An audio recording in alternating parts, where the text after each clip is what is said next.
Moi, je me souviens quand j'ai démarré, on me posait toujours la même question en me disant « Et alors, tu vas faire quoi après? Qu'est-ce que tu vas faire après ?» Et je ne savais pas quoi répondre parce que je ne savais pas ce que j'allais véritablement faire après. Et j'ai envie de dire, bah, après, je suis toujours là.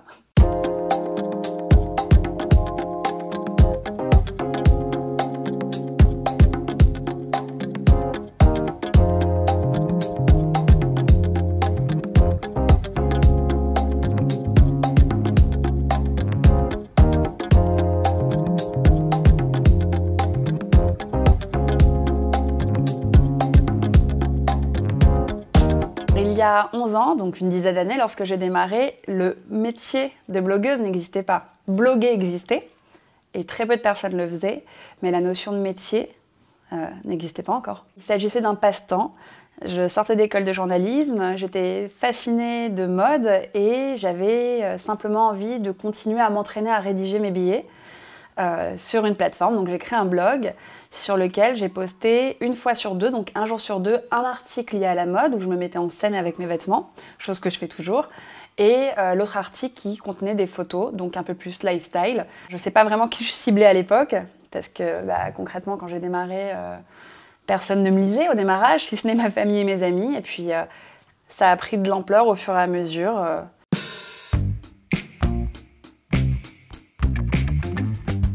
Au bout de 2 mois, j'ai beaucoup de connexions, beaucoup de commentaires. Et au bout de 6 mois, j'ai ma première prise de contact par une marque qui me propose un partenariat, mais pas rémunéré. C'était un partenariat, un procédé d'échange. En gros, on m'envoyait des vêtements, je les mettais en avant, et puis au bout de 6 mois, 1 an, dans la foulée, c'est une régie publicitaire qui est venue me chercher. Une régie publicitaire qui, à l'époque, mettait des bannières qui fonctionnaient au clic. Donc, plus les gens cliquaient et achetaient, plus je recevais une commission.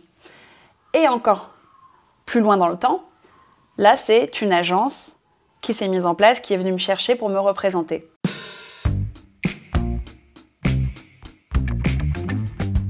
Pour moi, l'arrivée d'Instagram, ça n'a pas été quelque chose de bien. Lorsque je me suis inscrite sur Instagram, finalement, le nombre de connexions s'est divisé en 2 sur mon blog. Parce qu'il y avait des gens qui ont estimé qu'il suffisait simplement de se connecter à mon compte Instagram pour prendre des idées, des inspirations, etc. Or, moi, je passais vraiment du temps à rédiger des articles en français, en anglais, faire de la mise en page. Aujourd'hui, je dirais qu'Instagram, c'est nécessaire parce que même moi, dans ma façon de communiquer, ça a changé beaucoup les choses. J'ai appris à communiquer d'une certaine manière sur mon blog, d'une certaine manière sur Instagram, d'une certaine manière sur YouTube et d'autres réseaux sociaux qui se sont développés. J'ai appris vraiment à cibler les communautés de mes différents réseaux et proposer un contenu qui est adapté à chacune de ces cibles-là.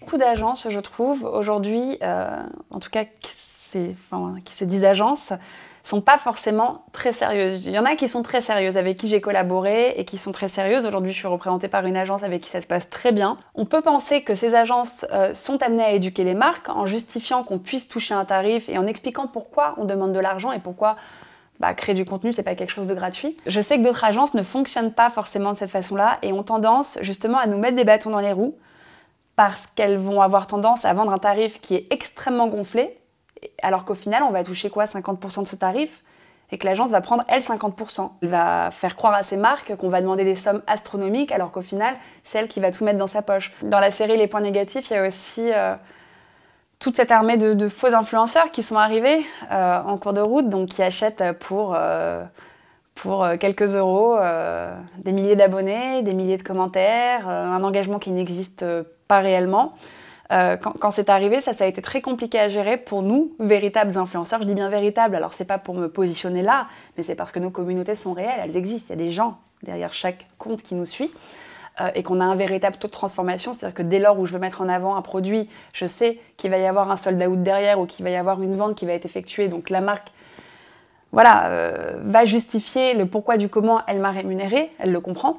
Mais les faux influenceurs, c'est très compliqué parce que lorsqu'ils sont arrivés, c'est vrai qu'on ne maîtrisait pas vraiment ce qui se passait. Puis il y a des plateformes qui se sont mises en place de manière à les cibler. Et malgré ces plateformes, encore aujourd'hui, des agences travaillent avec ces faux influenceurs.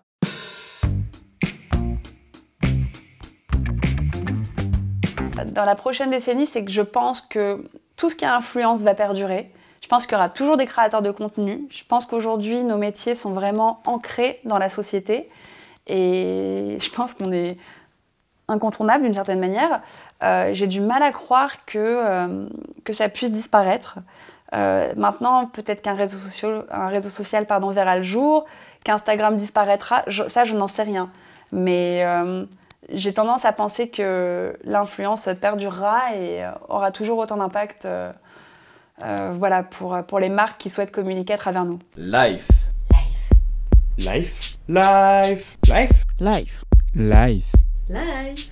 Life.